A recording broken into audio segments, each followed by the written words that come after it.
Hello बच्चों, आपका स्वागत है आपके अपने यूट्यूब चैनल गुरुकुल एकेडमी पर। बच्चों, आज के वीडियो में हम क्लास 12 के एनसीईआरटी हिस्ट्री को देखने वाले हैं। जो हिस्ट्री है, हिस्ट्री के चैप्टर 1 और चैप्टर 2 को पूरी तरीके से समाप्त कर लिए हैं। आज के वीडियो में हम इतिहास के चैप्टर 3 को देखने वाले हैं। चैप्टर 3 में हमें पढ़ना है जिसका टॉपिक है बंधुत्व, जाति तथा वर्ग। इसे हम शॉर्ट रूप में आरंभिक समाज भी समझ सकते हैं। तो हमारा जो तीसरा टॉपिक है वो टॉपिक आप देख लिए, बंधुत्व, जाति तथा वर्ग, जिसे हम शॉर्ट रूप में आरंभिक समाज भी बोल सकते हैं। तो ये जो हिस्ट्री का पार्ट 1 बुक है उसका तीसरा चैप्टर है। अगर आप बुक नहीं खरीदे हैं तो आप बुक खरीद लीजिएगा, ताकि आपको जो हम शॉर्ट नोट्स दे रहे हैं उसको रिवाइज करने के साथ साथ आप बुक को भी पढ़िएगा, जिससे आपको बहुत सहायता मिलेगा। तो जो हमारा टॉपिक 3 है, इसकी शुरुआत महाभारत से होती है, यानी कि महाभारत जो है इसकी शुरुआत से हमें ये चैप्टर को पढ़ने को देखने को मिलता है। तो महाभारत क्या है इसके बारे में समझेंगे, फिर महाभारत की रचना किस प्रकार से हुई इसके बारे में समझेंगे, फिर महाभारत की विशेषता समझेंगे। इसी प्रकार से हम देखेंगे कि जो बंधुत्व, जाति तथा वर्ग है इसका विकास किस प्रकार से हुआ है, इसको देखेंगे। तो चलिए देखते हैं। पहले महाभारत है, तो महाभारत के बारे में समझ लेते हैं कि महाभारत क्या है। यहाँ लिखा है कि महाभारत हिंदू धर्म का प्रमुख काव्य ग्रंथ है जो स्मृति के इतिहास वर्ग में आता है। तो यहाँ लिखा हुआ है महाकाव्य। महाकाव्य वैसे ग्रंथ को कहते हैं जिसमें कि बहुत सारे, यानी कि जैसे कि रामायण हो गया, महाभारत हो गया, ये महाकाव्य है। ये महाकाव्य वैसे पुस्तक को कहते हैं जिसमें जो नायक होता है उस नायक के पूरे जीवन काल को दर्शाया जाता है। वैसे साहित्य को महाकाव्य के रूप में या फिर काव्य के रूप में जाना जाता है। और यहाँ एक वर्ड आया है काव्य, तो काव्य के मतलब तो आप समझ लिए कि जो नायक होता है उसके पूरे जीवन काल को जिस साहित्य में दर्शाया जाता है उसे काव्य कहा जाता है। दूसरा शब्द है स्मृति। तो स्मृति का मतलब यहाँ है कि वैसा हिस्टोरी या फिर वैसा साहित्य जो हमें याद करना पड़ता हो और आदास्त के अनुसार उसे हम आगे बढ़ाते हैं, वैसे ग्रंथ को स्मृति कहा जाता है। यानी कि जैसे कि जो पुराने समय था, यानी कि जब जिस प्रकार से आज हम लिख पढ़ सकते हैं उस प्रकार से पुराने समय में जो लोग थे वो लिखना पढ़ना नहीं जानते थे। यानी जब लिपि का विकास नहीं हुआ था उस समय जो महाभारत या वेद था ये याद रखा जाता था, और याद करके आने वाले पीढ़ियों को उसे सिखा दिया जाता था और समझा दिया जाता था, और वो फिर अपने आने वाले पीढ़ियों को उसे सिखा देते थे। तो वैसे साहित्य को हम स्मृति कहते हैं, यानी कि उसे स्मृति इतिहास वर्ग में रखा जाता है। तो आप समझ लिए कि काव्य किसे कहेंगे और स्मृति किसे कहेंगे। आगे है कि यह काव्य ग्रंथ भारत का अनुपम धार्मिक, पौराणिक, ऐतिहासिक और दार्शनिक ग्रंथ है। जो महाभारत है यह एक काव्य ग्रंथ है। यह भारत का अनुपम धार्मिक, यानी कि जो महाभारत है यह धार्मिक ग्रंथ है। धार्मिक ग्रंथ के साथ साथ यह पौराणिक ग्रंथ भी है और ऐतिहासिक ग्रंथ है। इसके साथ यह एक दार्शनिक ग्रंथ के रूप में भी जाना जाता है। तो आप सब समझ, जो यहाँ शब्द है धार्मिक, पौराणिक, ऐतिहासिक और दार्शनिक, ये आप समझ गए होंगे। धार्मिक का मतलब है कि धर्म से जुड़ा हुआ है, और पौराणिक का मतलब जो महाभारत है यह काफ़ी पुराना है। ऐतिहासिक का मतलब है कि इससे हमें इतिहास की भी जानकारी मिलती है। इसके साथ साथ यहाँ दार्शनिक है, यानी कि जो महाभारत है, महाभारत से हमें दर्शन यानी कि फिलॉसफी का भी कुछ अंश प्राप्त होता है। जैसे कि जो महाभारत का भीष्म पर्व है जिसे हम गीता कहते हैं, गीता को एक उच्च कोटि का दर्शन बताया गया है जो कि महाभारत का हिस्सा है। तो आप इसको दर्शन के रूप में, यानी कि दर्शन ग्रंथ के रूप में भी समझ सकते हैं। तो यहाँ अगला पॉइंट है कि विश्व का सबसे लंबा यह साहित्यिक ग्रंथ और महाकाव्य है।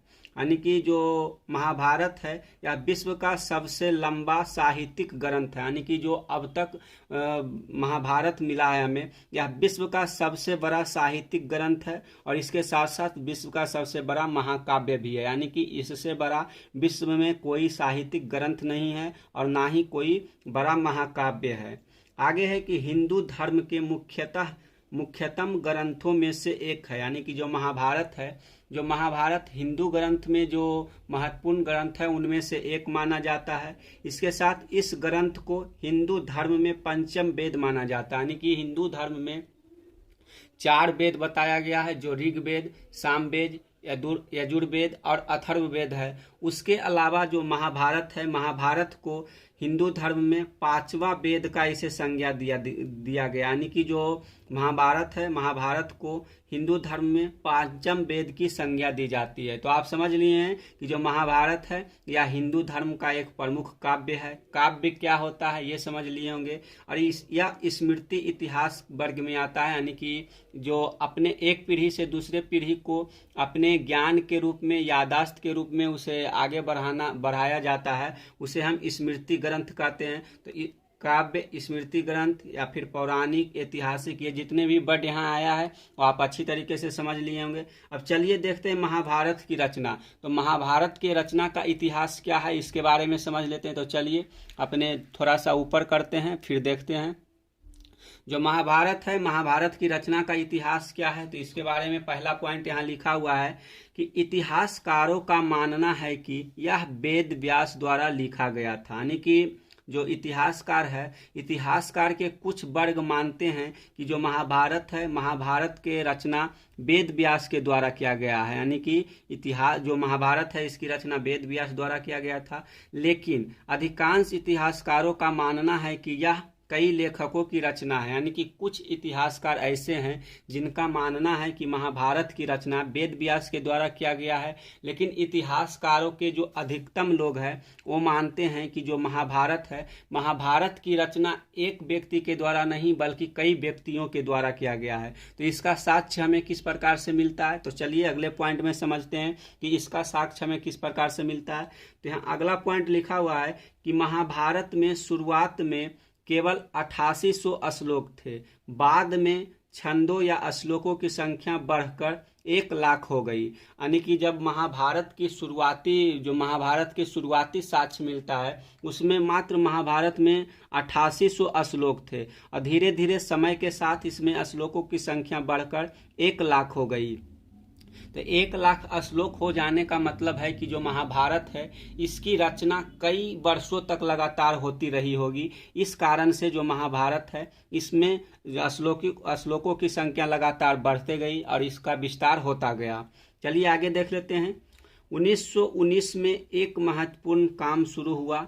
बीएस सुथंकर के नेतृत्व में एक प्रसिद्ध संस्कृत विद्वान जिन्होंने महाभारत के एक महत्वपूर्ण संस्करण को तैयार करने के लिए समर्थन दिया, यानी कि 1919 में एक महत्वपूर्ण काम शुरू हुआ जिसमें एक इतिहासकार थे बीएस सुथंकर। इन्होंने यानी कि बीएस सुथंकर के नेतृत्व में कुछ प्रसिद्ध जो संस्कृत इतिहासकार थे उनके द्वारा जो महाभारत के मतलब कि बिखरे हुए पांडुलिपि या फिर ताम्रलिपियां थी, ताम्रलेख था, उसको एकत्रित करके इसे एक स्थान पर कंपाइल किया गया। यानी कि जैसे मान लीजिए जो महाभारत की कुछ पांडुलिपियां या फिर कुछ ताम्रलिपि थी जो अलग अलग स्थानों पर प्राप्त हुए थे, उसको एकत्रित करके और उसे सीरियल बाय में सजाकर इसको एक बुक का रूप दिया गया, जिसका जो काम शुरू हुआ था 1919 ईस्वी में हुआ। तो आप ये समझ लिए होंगे कि जो महाभारत में शुरुआत में श्लोकों की संख्या 8800 थी, जो समय के साथ बढ़ते हुए 1 लाख हो गया। अब अगला पॉइंट है, चलिए अगला पॉइंट को देखने के लिए हम ऊपर बढ़ते हैं। तो यहाँ हमारे पास अगला पॉइंट है, तो यहाँ हमारे पास अगला पॉइंट है कि महाभारत का पुराना नाम जय संहिता था। अगर आपको क्वेश्चन में ऑब्जेक्टिव क्वेश्चन पूछा जाए कि महाभारत का पुराना नाम क्या था, तो इसका नाम जय संहिता था। यानी कि जब महाभारत की शुरुआत हुई थी उस समय इस पुस्तक का नाम जय संहिता रखा गया था। जैसे ही इसमें श्लोकों की संख्या और बढ़ी तो इसको भारत कहा जाने लगा, और जैसे ही इसमें 1 लाख से अधिक श्लोकों की संख्या बढ़कर हो गई तो इसका नाम महाभारत पड़ गया। तो आप समझ लिए कि जो महाभारत है इसका नामकरण किस प्रकार से हुआ। तो पहले इसका नाम जय संहिता था, फिर श्लोकों की संख्या बढ़ी तो इसका नाम भारत कर दिया गया, और इसमें जब श्लोकों की संख्या 1 लाख के आसपास पहुंच गया तो इसका नाम महाभारत कर दिया गया। तो ये आप समझ लिए महाभारत के नामकरण के बारे में। आगे लिखा हुआ है कि महाभारत की रचना 1000 वर्ष तक होती रही, यानी कि जो महाभारत है, महाभारत की रचना लगातार 1000 वर्षों तक होती रही, क्योंकि जो महाभारत की शुरुआती में श्लोकों की संख्या 8800 थी, यह 1 लाख तक बढ़ी। तो 1 लाख तक बढ़ने में इसमें बहुत सारे ऋषि मुनियों ने सहयोग दिया और अपने अपने जो श्लोक थे उसको तैयार करके महाभारत में जोड़ते गए, और इसका जो रचना है वह 1000 वर्षों तक जारी रहा। तो आप इस प्रकार से समझ सकते हैं कि जो अन्य इतिहासकार मानते हैं कि महाभारत की रचना बहुत सारे इतिहासकारों के द्वारा लिखा गया है, तो ये साक्ष्य आपको यहाँ से प्राप्त हो रहा है, क्योंकि 1000 वर्ष तक कोई व्यक्ति जीवित नहीं रह सकता है, जिसके कारण किसी एक व्यक्ति को महाभारत को लिखना संभव नहीं है।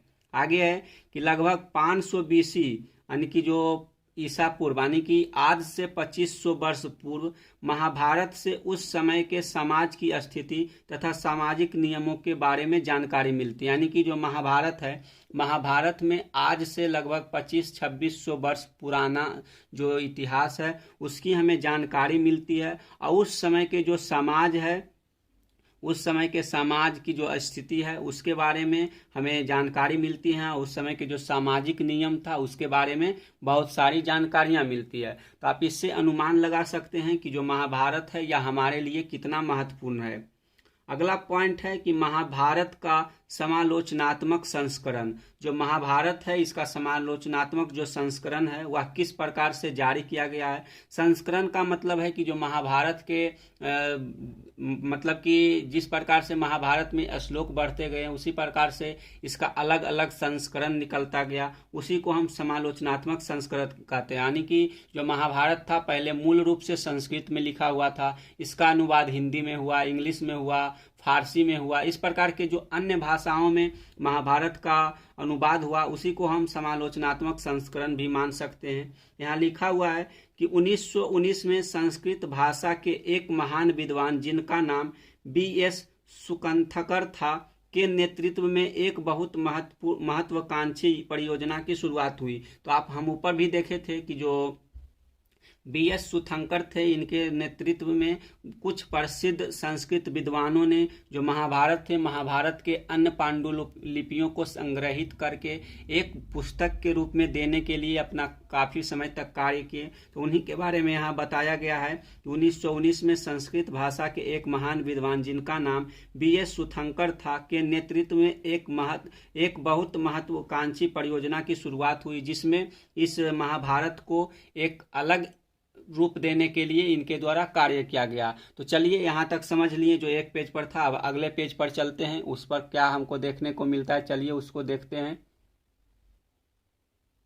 अगला पॉइंट है, यहाँ अगला पॉइंट है कि इस परियोजना का उद्देश्य था महाभारत नामक महान महाकाव्य की विभिन्न जगहों से प्राप्त विभिन्न पांडुलिपियों को इकट्ठा करके एक किताब का रूप देना। यानी कि अभी हम बताए थे कि जो BN सुकंथकर थे, इनके द्वारा एक महत्वाकांक्षी परियोजना शुरू की गई, जिसमें मतलब कुछ संस्कृत विद्वानों के द्वारा इन्होंने जगह जगह पर जो पांडुलिपियां थी इसको इकट्ठा करके महाभारत को एक किताब के रूप में इनका संकलन करना था, जिससे कि महाभारत को लोगों के सामने रखा जा सके और इसको सुलभ रूप से प्राप्त किया जा सके। तो इस परियोजना को इन्होंने बखूबी निभाया और समाज के सामने इसको उजागर किया। अगला पॉइंट है कि बहुत सारे बड़े बड़े विद्वानों ने मिलकर महाभारत का समालोचनात्मक संस्करण तैयार करने की जिम्मेदारी उठाई। विद्वानों ने सभी पांडुलिपियों में पाए गए श्लोकों की तुलना करने का एक तरीका ढूंढ निकाला। विद्वानों ने उन श्लोकों को चुना जो लगभग सभी पांडुलिपियों में लिखे हुए थे। यानी कि जो इनके द्वारा यानी कि BS सुकंथकर के द्वारा जो इनके ग्रुप में जो विद्वान थे, इनके द्वारा जो बहुत सारे पांडुलिपि मिला था, उन पांडुलिपियों में जो अधिकतर पांडुलिपियों में जो श्लोक दिया हुआ था उन श्लोकों को एकत्रित किया गया और उसी श्लोकों को महाभारत में समायोजित किया गया और इस महाभारत को एक बुक का रूप दिया गया। तो आप इस टॉपिक से समझ लिए होंगे कि जो महाभारत का समालोचनात्मक संस्करण है, इसकी तैयार करने की जिम्मेवारी जो थी सभी विद्वानों ने पांडुलिपियों से जो प्राप्त श्लोक था उसको अपना आधार बनाया और उसी श्लोकों को यानी कि कर्मबाई उसको सजाकर एक बुक का रूप दिया। तो आप इस पॉइंट से अच्छी तरीके से समझ लिए होंगे कि महाभारत का जो समालोचनात्मक संस्करण था वह किस प्रकार से हमारे पास तक पहुंच पाया है। अब आगे देखते हैं, ऊपर करते हैं, उसके बाद अगला पॉइंट को देख लेते हैं। तो यहाँ अगला पॉइंट है कि इन सब का प्रकाशन लगभग 1300 पन्नों में फैले अनेक ग्रंथ खंडों में हुआ। इस परियोजना को पूरा करने में 47 वर्ष का समय लगा। यानी कि जो महाभारत है, महाभारत को प्रकाशित करने में लगभग जो इतिहासकार थे उनको 47 वर्ष की समय लग गई, क्योंकि जो महाभारत था यह अनेक पांडुलिपियों में बिखरा हुआ था। इन पांडुलिपियों को एकत्रित करना, फिर उन पांडुलिपियों का अध्ययन करके उनमें जो सेम मतलब कि जो मिलता जुलता श्लोक था उसको छांटकर अलग करना, फिर उसको एकत्रित करके उसको समझना और उसको अच्छी तरीके से पढ़ना कि इसमें क्या बताया गया है और क्या है। जब विद्वानों के द्वारा यह समझ लिया गया, उसके बाद जो महाभारत था, महाभारत को 13,000 पन्नों में प्रकाशित किया गया। यानी कि छोटा मोटा महाभारत नहीं है, यह 13,000 पन्नों में फैला हुआ है। यानी कि जो महाभारत है इसको अनेक खंडों में विभाजित किया गया। जो महाभारत है, महाभारत के खंड को पर्व बोला जाता है। यानी कि जैसे कि आपके बुक में चैप्टर होता है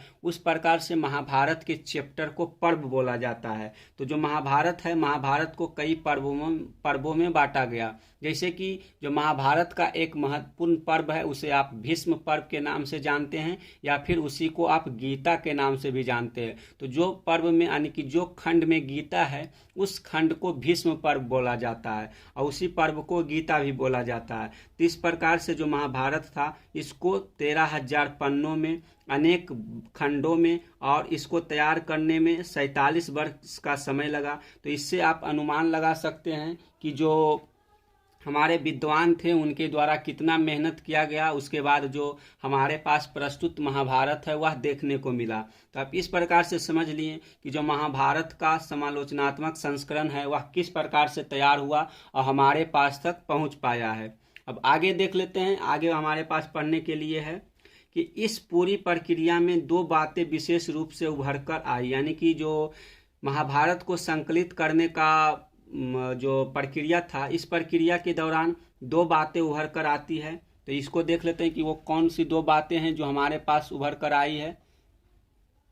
तो यहाँ पहला पॉइंट है कि संस्कृत के कई पाठों के अंशों में समानता थी। यानी कि जो कई पांडुलिपियां थी उनमें जो कई पाठ में समानता थी वो हमको देखने को मिला। इसके साथ यह इस बात से ही स्पष्ट होता है कि समूचे उपमहाद्वीप में उत्तर में कश्मीर और नेपाल से लेकर दक्षिण में केरल और तमिलनाडु तक सभी पांडुलिपियों में यह समानता देखने में आई।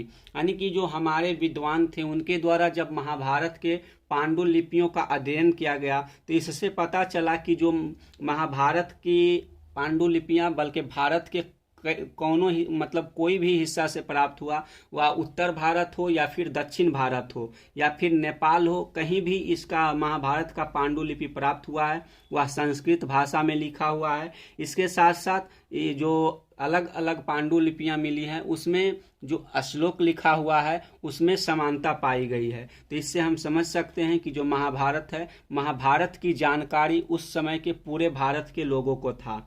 और दूसरा पॉइंट है कि कुछ शताब्दियों के दौरान हुए महाभारत के प्रेषण में अनेक क्षेत्रीय प्रभेद उभरकर सामने आए। यानी कि जब महाभारत को प्रकाशित किया गया तो प्रकाशित होने के बाद महाभारत को अलग अलग क्षेत्रीय भाषाओं में इसे अनुवाद किया गया और जब इन्होंने अलग अलग लोगों के द्वारा अलग अलग रूपों में महाभारत को क्षेत्रीय प्रभेद में यानी कि क्षेत्रीय भाषा के अनुसार जब यह उभर कर सामने आया तो इससे क्या हुआ कि महाभारत को अनेक शताब्दियों यानी कि बहुत समय लगा, जिससे कि अनेक क्षेत्रीय भाषाओं और अनेक क्षेत्रीय प्रभेदों में जो महाभारत है वह उभर कर सामने आया और लोगों में एक ग्रंथ के रूप में यानी कि एक महाकाव्य के रूप में लोगों में चर्चित हुआ। अब आगे देख लेते हैं कि आगे इसमें क्या पढ़ना है। तो आगे हमारे पास इसमें पढ़ने के लिए है,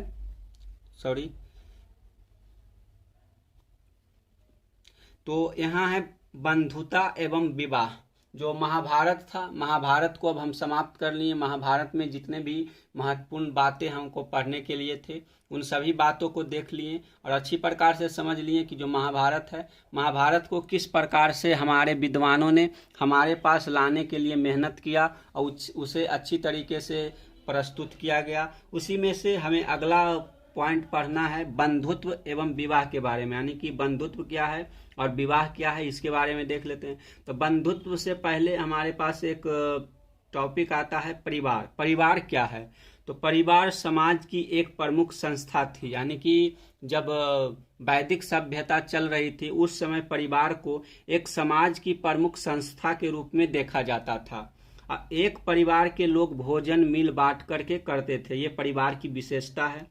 आगे है कि परिवार के लोग संसाधनों का प्रयोग मिल बांट के करते थे, यानी कि जो एक परिवार के लोग होते थे वो आपस में साथ साथ भोजन किया करते थे और जो संसाधन होता था उसका भी प्रयोग वो आपस में साथ साथ करते थे। इससे क्या पता चलता है कि जो परिवार के लोग थे वो आपस में मिलजुल कर रहा करते थे। तो इस पेज पर जितना भी महत्वपूर्ण नोट्स था इसे देख लिए। चलिए अब अगले पेज पर चलते हैं और देखते हैं कि उसमें क्या पढ़ने के लिए।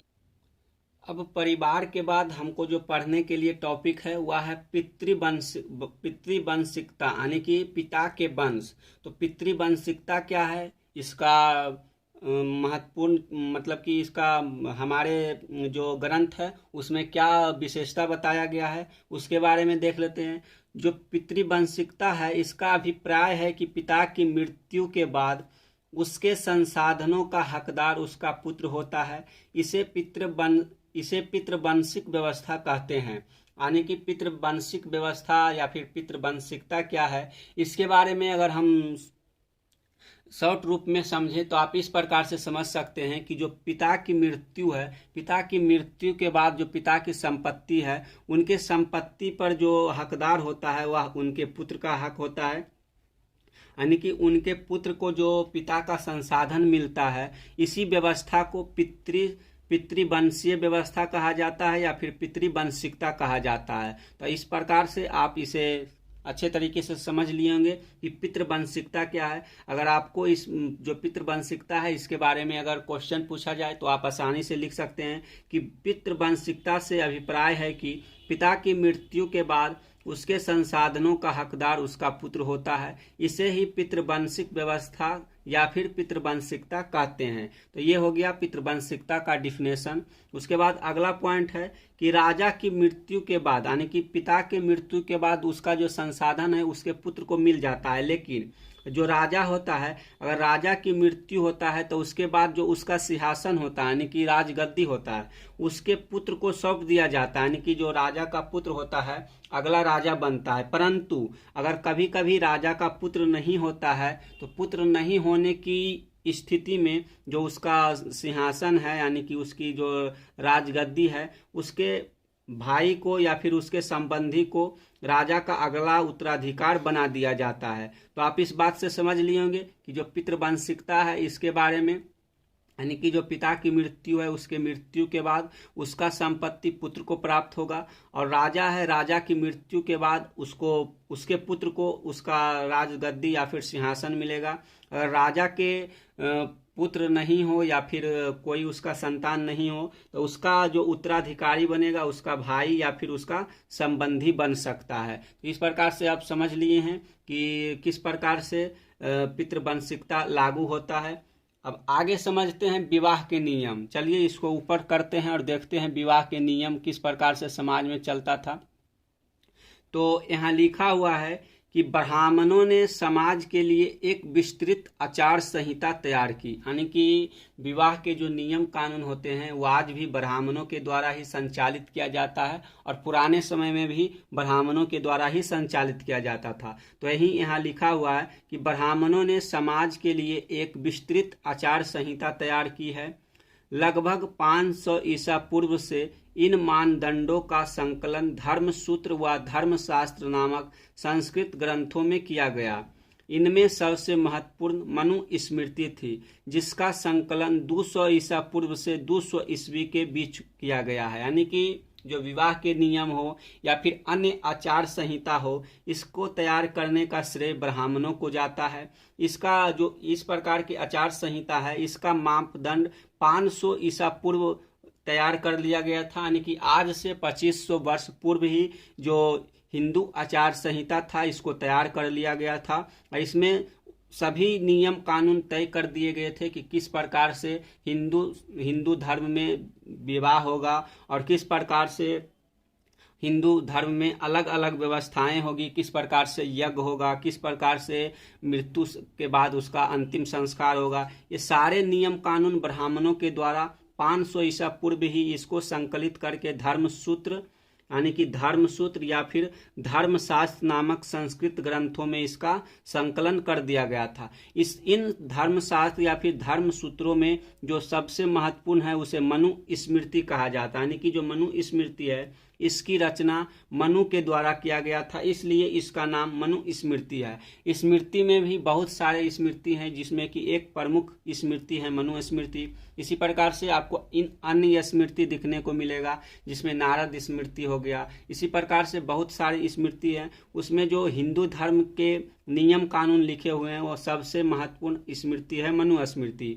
जो मनुस्मृति है इसका संकलन लगभग 400 वर्षों में पूरा हुआ। यानी कि 200 ईसा पूर्व से 200 ईसा पूर्व के बीच 200 ईसा पूर्व से 200 ईस्वी के बीच मनुस्मृति का संकलन हुआ। यानी कि आज से 2200 वर्ष पूर्व मनुस्मृति को लिखना शुरू हुआ और इसको पूरा होते होते लगभग 400 वर्ष लग गया।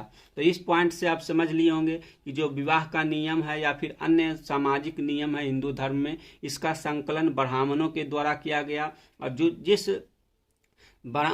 जिस संस्कृत ग्रंथ में इन सभी नियमों को संकलित किया गया उसे धर्मसूत्र व धर्मशास्त्र कहा जाता है। इन सभी धर्मशास्त्रों में जो प्रमुख धर्मशास्त्र है वह मनुस्मृति कहलाता है, जिसका संकलन 200 ईसा पूर्व से 200 ईस्वी के बीच हुआ। चलिए अब अगले पॉइंट को समझ लेते हैं। तो अगला पॉइंट हमारे पढ़ने के लिए है, यहाँ लिखा हुआ है कि दिलचस्प बात यह है कि धर्मसूत्र व धर्मशास्त्र विवाह के 8 प्रकार को अपनी स्वीकृति देती है। यानी कि जो धर्मशास्त्र है, धर्मशास्त्र के अनुसार जो विवाह के 8 प्रकार है उसे ही अपना जो मतलब कि अनुमति है उसे प्रदान करता है। यानी कि इसे अच्छे तरीके से उसको आज्ञा देता है। यानी कि विवाह के 8 प्रकार को ही अपने अनुसार इसे अनुमति दिया जाता है। तो जो विवाह का 8 प्रकार है उसे समाज में स्वीकृत किया गया। इनमें भी जो पहले के 4 विवाह है उसे उत्तम माना जाता है, यानी कि अच्छे विवाह माना जाता है। और जो बाकी के 4 बचा हुआ विवाह है उसे निंदनीय माना गया है। जो विवाह के 8 प्रकार है उसको आप मतलब कि बुक में से लिख सकते हैं। आपको बुक में विवाह के 8 प्रकार को दिया गया है, उसे हम यहाँ नहीं लिखे हैं। जैसे कि आप विवाह के प्रकारों में देख सकते हैं, ब्रह्म विवाह हो गया, ब्रह्म विवाह, इसी प्रकार से राक्षस विवाह, गंधर्व विवाह, पैशाच विवाह, इस प्रकार के जो कुछ महत्वपूर्ण विवाह है उसमें से 8 विवाह को आपको बुक में देखने को मिल जाएगा। तो आप बुक में से उसे लिख सकते हैं या फिर उसको उस प्रकार से आपको एग्जाम में उतना ज़्यादा नहीं पूछा जाएगा। बस आपको पूछा जाएगा कि धर्मसूत्र या धर्मशास्त्र के अनुसार जो विवाह के प्रकार है वह कितने प्रकार है। तो आप बता सकते हैं कि विवाह के 8 प्रकार धर्मशास्त्रों में बताया गया है। उसमें भी जो पहले के 4 विवाह है उसे उत्तम विवाह माना गया है और बाकी के जो 4 विवाह है उसे निंदनीय माना गया। यानी कि जैसे कि बाद के जो 4 विवाह है, गंधर्व विवाह हो गया, पैशाच विवाह हो गया, इस प्रकार के जो विवाह होते हैं उसे निंदनीय विवाह माना गया है। तो आप इस प्रकार से अपने जो नोट्स है उसमें लिख सकते हैं। आगे है कि संभवतः यह विवाह पद्धतियां उन लोगों में प्रचलित थी जो ब्राह्मणीय नियमों को स्वीकार करते थे, यानी कि जो ये मतलब कि सॉरी यहाँ अस्वीकार हो जाएगा, जो बाकी के चार पीछे के, यहाँ थोड़ा सा गलत हो गया, यहाँ अस्वीकार हो जाएगा। तो आप इस प्रकार से समझ सकते हैं कि जो बाकी के चार विवाह निंदनीय विवाह है, ये निंदनीय विवाह क्यों माना गया है? तो इन चार विवाह को निंदनीय इसलिए माना गया है क्योंकि जो निंदनीय विवाह के अंतर्गत विवाह करते थे उनको मतलब कि अनुमान लगाया जाता है कि ये जो चार विवाह थे ये लोग ब्राह्मण धर्म तो जो था या फिर जो ब्राह्मण नियम था उसके अनुसार अपना विवाह नहीं किया करते थे, उसे निंदनीय विवाह कहा जाता है। और ये लोग ब्राह्मण नियमों में विश्वास नहीं करते थे या फिर ये ब्राह्मणीय नियमों को अस्वीकार करते थे, इसलिए ब्राह्मणों के द्वारा इन चार नियमों यानी कि बाद के जो चार विवाह है उसे निंदनीय बताया गया है। तो आप इस प्रकार से समझ सकते हैं कि धर्म शास्त्रों में विवाह के 8 प्रकार बताया गया है, उसमें से जो पहले के 4 विवाह है वह उत्तम विवाह बताया गया है और जो बाद के 4 विवाह है उसे निंदनीय विवाह बताया गया है। तो हम बताएं कि उत्तम विवाह में जैसे कि ब्रह्म विवाह हो गया या फिर जो निंदनीय विवाह हो गया, निंदनीय विवाह में आप गंधर्व विवाह ले सकते हैं, पैशाच विवाह ले सकते हैं। इस प्रकार से जो विवाह है उसमें उत्तम और निंदनीय में बांटा गया है। यहाँ एक नोट्स है, इसको आप देख सकते हैं। तो यहाँ नोट्स में लिखा हुआ है कि अंतर विवाह पद्धति। तो अंतर विवाह पद्धति क्या है इसके बारे में समझते हैं। तो अंतर विवाह पद्धति का अर्थ होता है गोत्र के अंदर कुल जाति में विवाह, यानी कि जैसे कि आप जिस गोत्र के हैं अगर उसी गोत्र में आप शादी कर लेते हैं तो जो आपका विवाह होगा वह अंतर पद्धति विवाह माना जाएगा। यह गोत्र क्या है? तो गोत्र के बारे में हम आगे विस्तार में पढ़ेंगे और समझेंगे। आगे दूसरा है कि बहिर्विवाह पद्धति। तो बहिर्विवाह पद्धति क्या है? तो इसका मतलब होता है कि बहिर्विवाह का अर्थ है अपने गोत्र के बाहर के जाति में विवाह, यानी कि जो अपने गोत्र के अंदर विवाह करता था उसे अंतर विवाह पद्धति कहा जाता था और जो अपने गोत्र के बाहर विवाह करता था उसे बहिर्विवाह पद्धति बोला जाता था। तो इस प्रकार से आप अंतर विवाह पद्धति और बहिर्विवाह पद्धति समझ लिए, इसके साथ साथ जो विवाह के प्रकार है आप उसे भी समझ लिए। और नीचे एक पॉइंट और लिखा हुआ है, पितृवंशीय समाज में पुत्र का बहुत महत्व था, यानी कि जो पिता का जो वंश चलता था वह पुत्र के अनुसार चलता था। तो इसलिए यहाँ पितृवंशीय समाज में पुत्र का एक अलग ही महत्व था। तो इस पेज पर जितना भी महत्वपूर्ण नोट्स था उसे हम समझ लिए और अच्छी तरीके से देख लिए कि किस प्रकार से विवाह के नियम थे, कितने विवाह के प्रकार थे, अंतर विवाह पद्धति क्या है, बहिर्विवाह पद्धति क्या है, इसको समझ लिए। अब आगे के जो टॉपिक है उसको चलिए आगे देख लेते हैं। तो बच्चों अभी देखे थे कि पितृवंशीय समाज में पुत्र को एक अलग ही महत्व दिया जाता था। उसी पितृवंशीय समाज में जो पुत्री होती थी, पुत्री को हेय दृष्टि से यानी कि नीची दृष्टि से देखा जाता था। ऐसा क्यों? क्योंकि जो पुत्री है, पुत्री के जो विवाह है वो गोत्र से बाहर किया जाता था तथा कन्यादान पिता का अहम धर्म यानी कि अहम कर्तव्य माना जाता था। तो इस प्रकार से आप समझ लिए कि पितृवंशीय समाज में पुत्र का काफी महत्व होता था और पुत्री को हेय दृष्टि से देखा जाता था। ऐसा क्यों?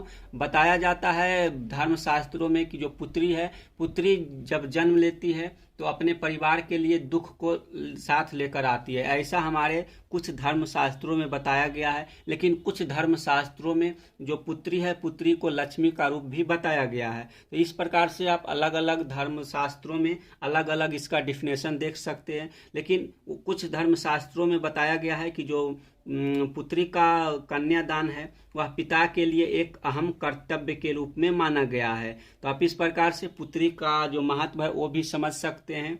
अब आगे देख लेते हैं गोत्र के बारे में। गोत्र क्या है इसके बारे में समझते हैं। तो चलिए इसको देखते हैं गोत्र के बारे में। तो यहाँ गोत्र के बारे में पहला पॉइंट है कि गोत्र एक ब्राह्मण पद्धति जो लगभग 1000 ईसा पूर्व के बाद प्रचलन में आई। तो गोत्र क्या है? तो गोत्र एक ब्राह्मण पद्धति है जो 1000 ईसा पूर्व यह प्रचलन में आई, यानी कि आज से 3000 वर्ष पूर्व जो गोत्र व्यवस्था है यह प्रचलन में आई है। आगे है कि इसके तहत लोगों को गोत्र में जो गोत्र है गोत्र में वर्जित किया जाता था। प्रत्येक गोत्र एक वैदिक ऋषि के नाम पर होता था। उस गोत्र के सदस्य ऋषि के वंशज माने जाते थे। यानी कि जो एक गोत्र है, एक गोत्र के लोगों में विवाह करना या फिर किसी प्रकार के संबंध रखना, यानी कि वैवाहिक संबंध रखना वर्जित माना जाता था। और जो गोत्र होता था, गोत्र का नाम ऋषि के नाम पर रखा जाता था और उस गोत्र के अंदर जितने भी लोग होते थे उसे उस ऋषि का वंशज बताया गया है। और जो यह गोत्र व्यवस्था है, इसकी शुरुआत 1000 ईसा पूर्व से इसकी शुरुआत मानी जाती है। तो आप इस प्रकार से समझ लिए कि गोत्र क्या है। जो गोत्र है, गोत्र का सरल डिफिनेशन आप इस प्रकार से समझ सकते हैं कि एक परिवार में जितने भी लोग रहते थे और आपस में जिनका शादी विवाह नहीं होता था उसे एक गोत्र समझा जाता था। और जो गोत्र का नाम है वह एक ऋषि के नाम पर रखा जाता था और उस जो गोत्र के लोग होते थे उस ऋषि के वंशज के रूप में जाना जाता था। अब अगला पॉइंट है, यहाँ अगला पॉइंट है गोत्र के रूप में, उसको देख लेते हैं। तो यहाँ लिखा हुआ है कि नए नगरों का उद्भव हुआ, सामाजिक नियम बदले, जो सामाजिक नियम था वह बदलने लगे, क्रय विक्रय के लिए लोग नगरों में आते थे, विचारों का आदान प्रदान होने लगा, इसलिए प्रारंभिक विश्वासों एवं व्यवहार पर प्रश्न चिन्ह लगे। इन्हीं को चुनौती देने के लिए ब्राह्मणों ने आचार संहिता तैयार की, इसका पालन सभी को करना था। यानी कि गोत्र क्या है उसके बारे में समझ लिए। इसके बाद जो आगे का पॉइंट है, आगे के पॉइंट में बताया गया है कि जो आचार संहिता है इसको तैयार करने का जो ब्राह्मणों को जरूरत क्यों पड़ा, तो ब्राह्मणों को इस आचार संहिता को तैयार करने के लिए इसलिए इसका मतलब कि जरूरत अनुभव हुआ, क्योंकि जैसे जैसे नए नगरों का निर्माण हुआ, विकास होने लगा, वैसे वैसे समाज के नियम बदलने लगे।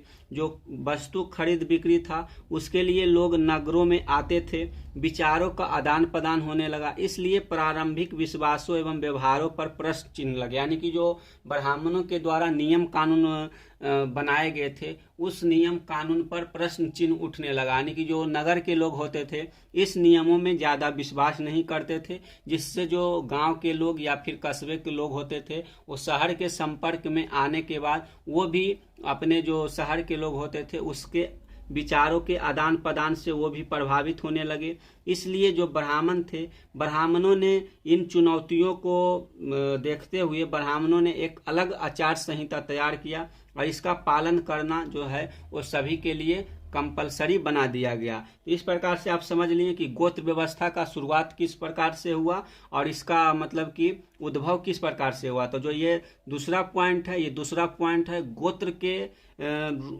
के स्वरूप को बनने की स्थिति। यानी कि अगर इस प्रकार की स्थिति उत्पन्न नहीं होता तो जो गोत्र था उसका उद्भव नहीं होता, और जब गोत्र उद्भव नहीं होता तो जिस प्रकार से पुराने व्यवस्था चल रही थी उसी प्रकार से चलता रहा। तो आपको अगर पूछा जाए कि गोत्र व्यवस्था है इसका उद्भव का कारण क्या है, तो उसके लिए आप लिख सकते हैं कि नए नगरों का उद्भव हुआ, सामाजिक नियम बदलने लगे, क्रय विक्रय के लिए लोग नगरों में आते थे, विचारों का आदान प्रदान होने लगा, इसलिए प्रारंभिक विश्वासों एवं व्यवहारों पर प्रश्न चिन्ह लगे।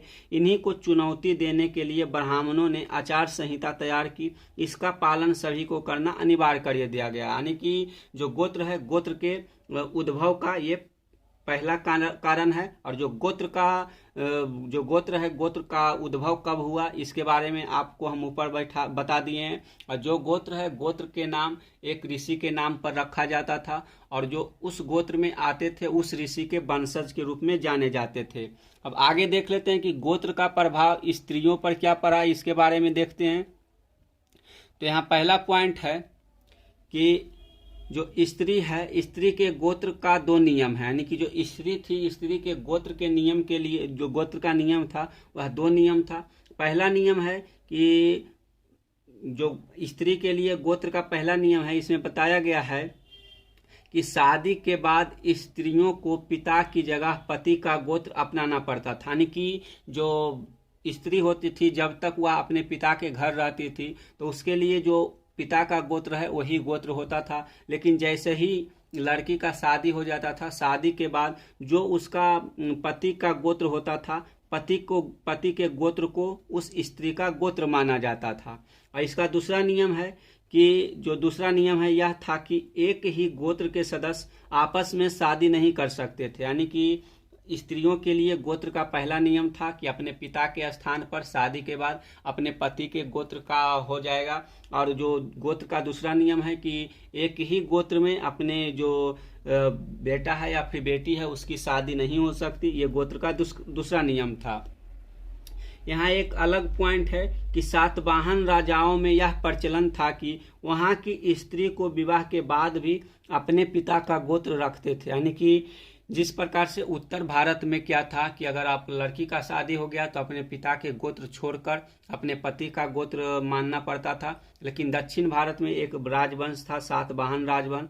सातवाहन राजवंश में ऐसा नहीं था कि अगर लड़की का शादी हो गया तो वह अपनी पति का ही गोत्र अपनाएगा। अगर उसका मन है तो अपने पिता का भी गोत्र रख सकता है। जिस प्रकार से आप समझ सकते हैं कि आज के समाज में अगर लड़की का शादी हो जाता है तो वह अपने पिता के घर जब तक रहती है वो अपने पिता के सरनेम लगाती है और शादी के बाद अपने पति के सरनेम का मतलब कि उनको उसके अपने पति के साथ सरनेम लगाया जाता है। तो इस प्रकार से आप समझ सकते हैं कि गोत्र का भी यही नियम पर प्रचलन था। आगे पॉइंट है कि बहुपत्नी और बहुपति प्रथा। तो बहुपत्नी प्रथा और बहुपति प्रथा क्या है इसके बारे में आप समझ लीजिए। तो बहुपत्नी प्रथा का मतलब है कि एक से ज्यादा स्त्रियों से शादी करना बहुपत्नी प्रथा कहा जाता है। तो आप बहुपत्नी प्रथा को समझ लिए होंगे, जैसे कि जो बहुत सारे राजाओं होते थे वो एक से अधिक शादियां किया करते थे। तो इसी व्यवस्था को बहुपत्नी व्यवस्था कहा जाता है। अब आगे आप समझ लीजिए बहुपति प्रथा क्या है। तो बहुपति प्रथा के बारे में आपको महाभारत में एक उदाहरण देखने को मिलेगा कि जो द्रौपदी थी वह एक से अधिक पुरुषों से शादी की थी, तो इसलिए उसे बहुपति प्रथा माना जाता है। तो चलिए जो अगला पॉइंट है इसको अगले पेज पर देख लेते हैं। तो बहुपति प्रथा क्या है इसके बारे में देख लीजिए। तो यहाँ लिखा हुआ है कि बहुपति प्रथा में एक से अधिक पुरुषों से शादी की जाती थी। उदाहरण के लिए आप द्रौपदी को महाभारत में इसका उदाहरण ले सकते हैं। तो आप बहुपत्नी प्रथा और बहुपति प्रथा ये समझ लिए। अब जो समाज में बहुपति प्रथा है यह काफी कम देखने को मिलेगा आपको। इसका उदाहरण आपको सिर्फ महाभारत में एक देखने को मिलेगा जो कि द्रौपदी का उदाहरण है। आगे यहाँ लिखा हुआ है कि क्या माताओं को महत्वपूर्ण समझा जाता था। तो आपको इसके बारे में बताना है कि क्या माताओं को समाज में महत्वपूर्ण समझा जाता था या नहीं, इसके बारे में समझ लेते हैं। तो जो हम आज पढ़ेंगे आज हम यहीं तक पढ़ेंगे। आगे के कल के टॉपिक में इसको हम शुरू करेंगे सामाजिक विषमताएं से। तो आज हम इस बारे में समझ लेते हैं और जो बाकी का बचा हुआ टॉपिक है उसको अगले वीडियो में कवर कर लेंगे। तो आप अगर यहाँ तक वीडियो को देखे हैं तो आप वीडियो को लाइक कर सकते हैं, अपने दोस्तों को शेयर कर सकते हैं ताकि उनको भी इसका लाभ मिल सके। अगर आप इसका PDF प्राप्त करना चाहते हैं तो आपको वीडियो के डिस्क्रिप्शन में आपको टेलीग्राम का लिंक मिल जाएगा। उस लिंक के द्वारा आप टेलीग्राम से ज्वाइन हो जाइए और वहाँ आपको इसका जो PDF है वह मिल जाएगा। तो चलिए यहाँ पहला पॉइंट देखते हैं। तो यहाँ पहला पॉइंट है कि इतिहास में बहुत से ऐसे किस्से हैं जिनसे पता चलता है कि 600 ईसा पूर्व से 600 ईस्वी के शुरुआती समाज में माताओं को महत्वपूर्ण समझा जाता था। दूसरा पॉइंट है कि ऐसा ही एक किस्सा है सातवाहन राजाओं का।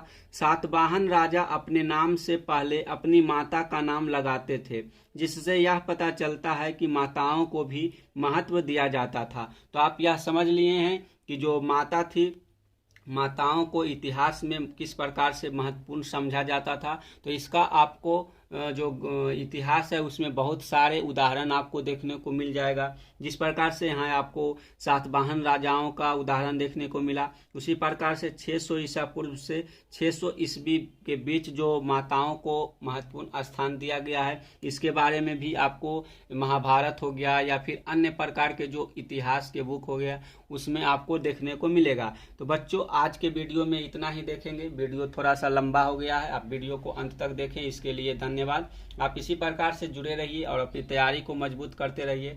अगर चैनल पर नए हैं तो चैनल को सब्सक्राइब कीजिए और अपने दोस्तों के साथ वीडियो को शेयर कीजिए। साथ साथ में वीडियो को लाइक भी कीजिए ताकि मेरा भी मनोबल बढ़ा रहे और हम आपके लिए इसी प्रकार के वीडियो लाते रहें, क्योंकि वीडियो तैयार करने में हमें भी बहुत समय लगता है, क्योंकि हमें बुक से जो महत्वपूर्ण नोट्स होता है उसे भी निकालना पड़ता है, फिर लिखते हैं, फिर हम आपको समझाते हैं, तो इससे भी हमें बहुत समय लगता है। अगर आप साथ दीजिएगा तो हम आपके लिए इसी प्रकार के वीडियो बनाते रहेंगे। तो चलिए मिलते हैं एक नए वीडियो के साथ, तब तक के लिए धन्यवाद।